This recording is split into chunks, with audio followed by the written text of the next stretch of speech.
여러분, 혹시 어릴 때 이런 얘기 들어보셨어요? 선풍기 틀어놓고 자면 죽는다. 아마 다들 한 번쯤은 들어보셨을 거예요. 참 이상하죠? 이 섬뜩한 경고가 유독 한국에서만 거의 100년 동안이나 계속 이어져 왔다는 사실이요. 이 공포의 시작 생각보다 훨씬 오래됐습니다. 무려 1927년 신문 기사에서도 이런 내용이 발견될 정도니까요. 와, 거의 한 세기 전부터 우리 사회에 자리 잡고 있었던 거죠. 네, 맞아요. 바로 그 유명한 선풍기 사망설입니다. 다들 기억나시죠? 어른들이 밤새 선풍기 켜지 말라고 그렇게 신신당부하시던 거요. 그래서 우리들 대부분은 자기 전에 꼭 타이머를 맞추거나 창문을 살짝 열어두는 게 습관처럼 됐었잖아요. 근데 정말 그럴까요? 이 평범한 가전제품이 진짜로 조용한 살인자일 수 있을까요?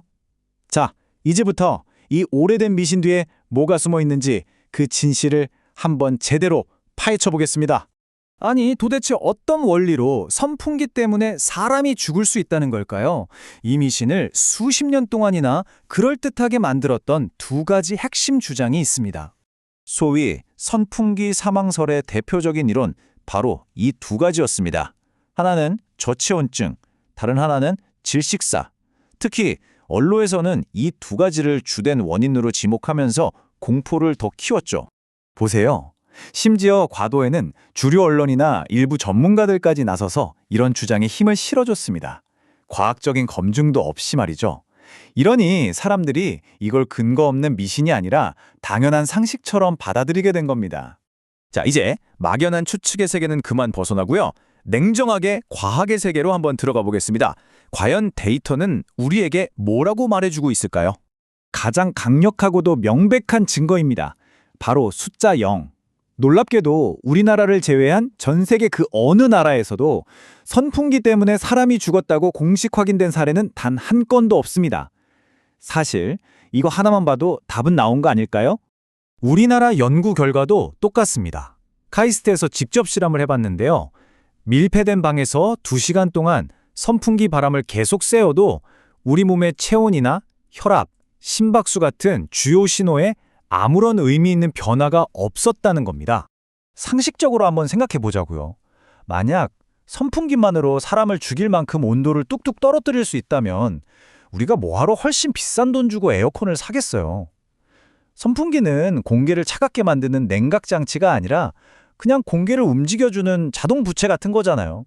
선풍기가 산소를 없앤다는 주장은요, 팽이가 돌면서 방 안의 공기를 다 먹어치운다는 말이나 똑같은 거예요.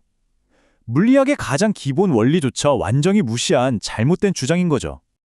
근데 여기서 진짜 궁금한 게 생기죠?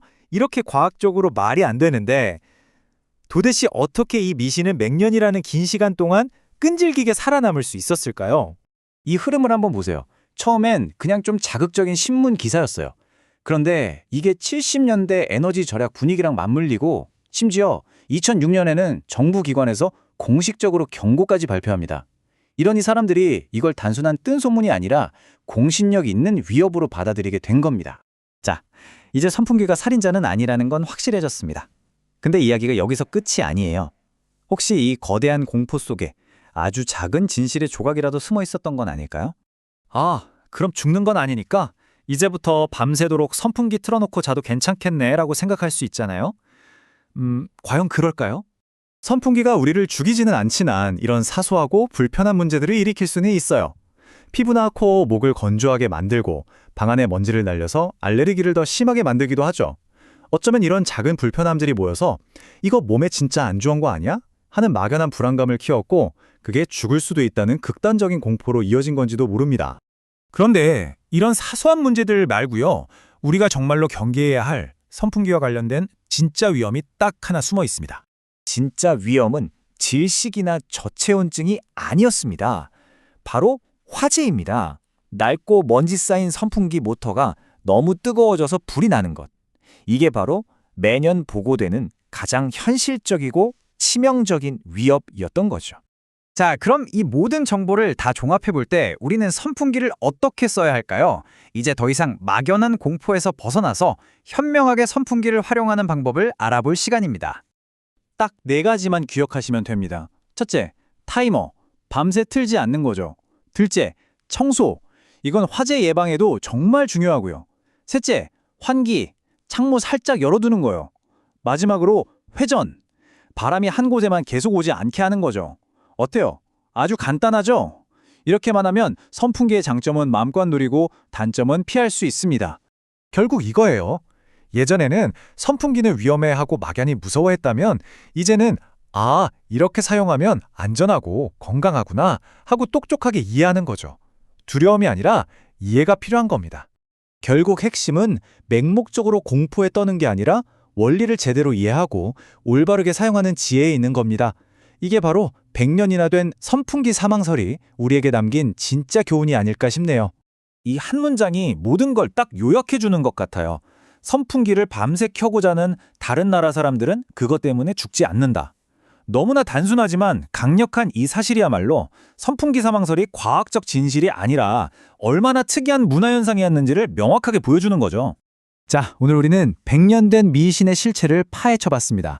마지막으로 질문 하나 던져볼게요.